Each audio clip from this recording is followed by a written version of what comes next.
Good afternoon, everyone. My name is Girish, and I'm here to talk about a case for a connected learning ecosystem. So we have heard a lot about connectivism and connected learning ecosystems.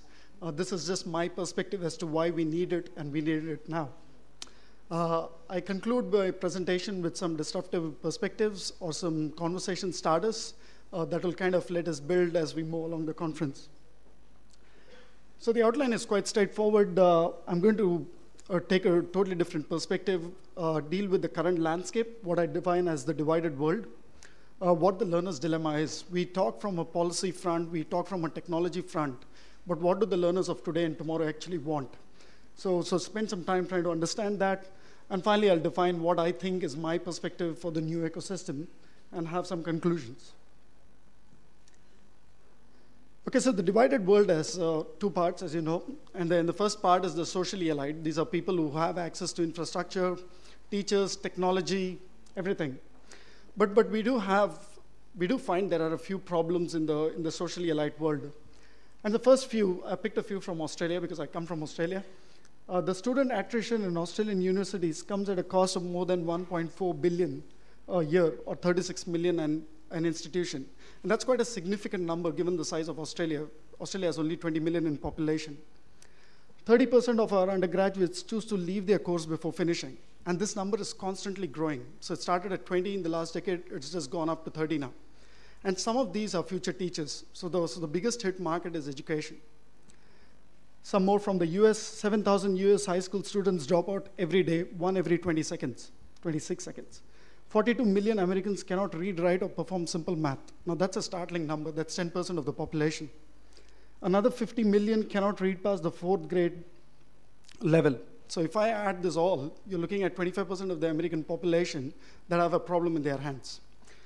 The reason why I show these statistics is because we can talk about the developing nations and deal with those problems.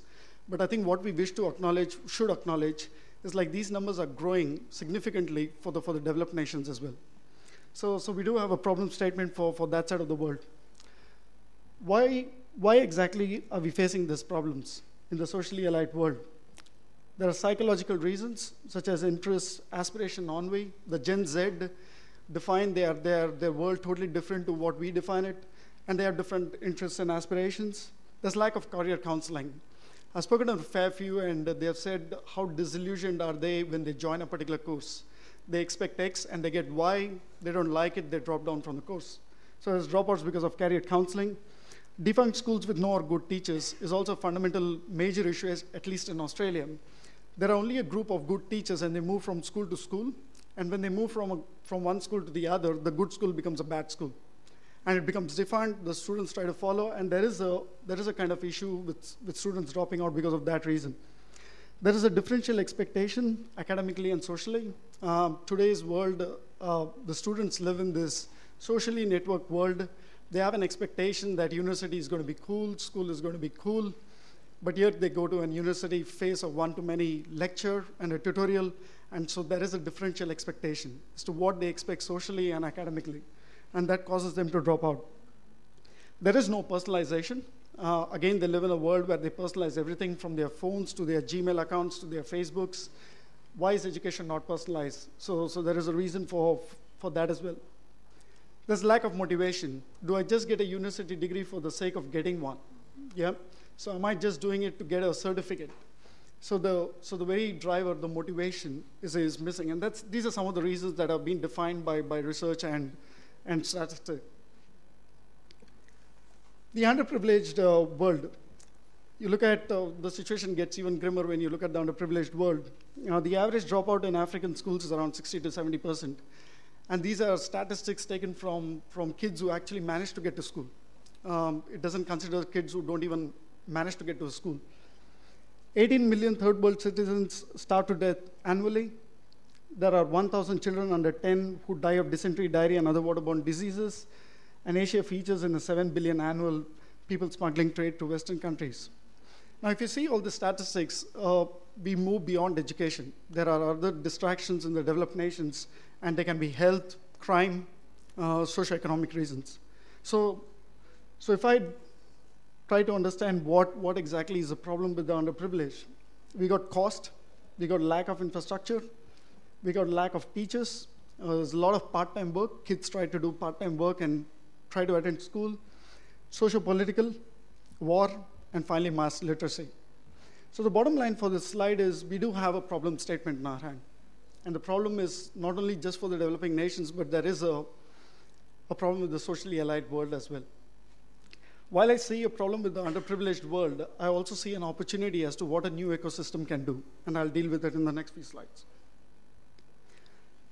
Well, the brightest point in the presentation is technology. The technology has been fantastic. It's grown exponentially, faster, ubiquitous computing, anytime, anywhere, anyhow. And there's a lot of statistics that prove that. So this has been the bright spot in the last couple of decades. The interconnected market is growing. Facebook is growing. There's a whole swag of statistics that kind of deal with this. I don't want to go through each one of them, but I just want to point out bullet number 3 in those statistics.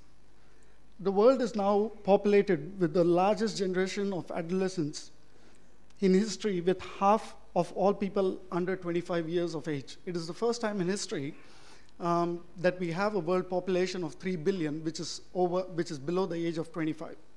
So what it effectively means is that just 3 billion, and some of us are, I'm sure, are about 25, have a major responsibility towards the other 3 billion who are under 25. And some of the problem statements I defined in the previous slide actually deal with the under 25s. So some of the problem statements are defined by the 3 billion in population who are under the age of 25. So what exactly is the learner's dilemma? Taking a perspective like speaking to students, college goers, I just found these were the major reasons. Socially allied world, why do I need a university degree? And we have heard that at least a couple of times from this morning. What about my informal learning? I learn a lot from the internet. How do I get recognized for that? I love my social networks. I love my gadgets. School is no longer cool. How do you make provision for that? Wonder when will I get personalized education? So very stock standard reasons. The underprivileged, how do I get basic literacy? How do I get access to teachers? How do I get further my informal learning? And how can I get learning anywhere? So we ever heard stories like kids in Africa traveling 15 minutes or walking 15 kilometers, to basically attend school. And the motivation for them to do that is they get a glass of water at the end of class, portable glass of water. So how can we get the learning to anywhere, anytime, especially for those situations? Well, it's not easy, as you'd all agree. There are several challenges. And some of the challenges are, can we break the education system as it is down and rebuild? Well, we can't really do that, can we? So education is a behemoth that cannot be transformed quickly. It's something we have built for 170 years as part of the Industrial Revolution. It's linear, and it is there to stay. Customization and personalization are economically unviable. We don't see it happening in the existing education structure as to how that will be incorporated. And finally, it will take many years for the current generation to accept the transformation of the education system. It's a legacy we have carried on for so long. So while it looks all challenging, the bottom line is the existing education structure has to move to a structure. It has to transform, as George was saying. It needs to transform its methods and the way it engages students. But that's not going to happen in the next 5 to 10 years. Probably it will happen in the 20 to 30 year time frame. So effectively, we have a problem statement for the next 30 years. How are we going to manage the transformation? And what can we do in the interim? We are constantly losing our students. There's constant dropouts. There's constant problems with getting kids back to school. So the new perspective. So what exactly is the new perspective?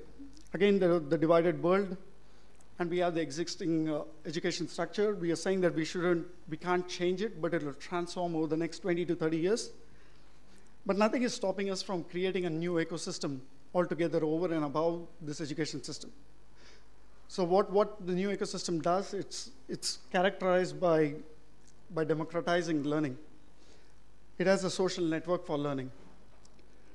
It connects anyone to anywhere. Yeah. So basically, it bypasses all the existing educational structures. Most importantly, it mimics the behavior of social patterns of the current and next generations. The fundamental problem with the existing education structure was it couldn't transform and change with the changing needs and desires of the learners. What this new ecosystem will be able to do is it will be able to constantly mimic and adapt the behavior of the platform to suit learners' needs. And that will effectively be the major differentiator for this new ecosystem. And finally, create and encourage a lifelong learning behavior. While I have heard a lot about formal education being 15 years and 17 years, 2/3 of our life is spent kind of dealing with informal learning and continued experiential learning.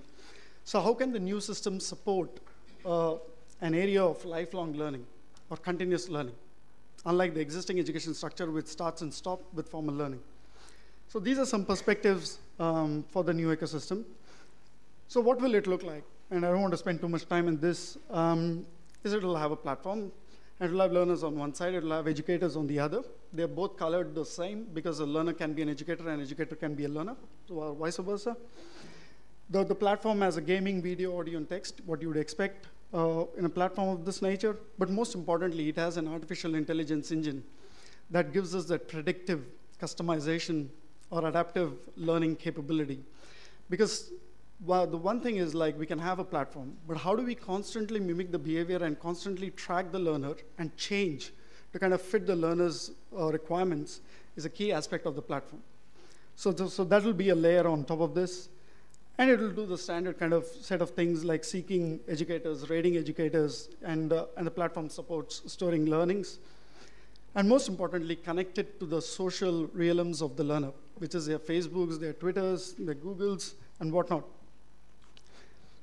And have an independent panel or an assessment framework that kind of deals with certifying or badging some of those learners.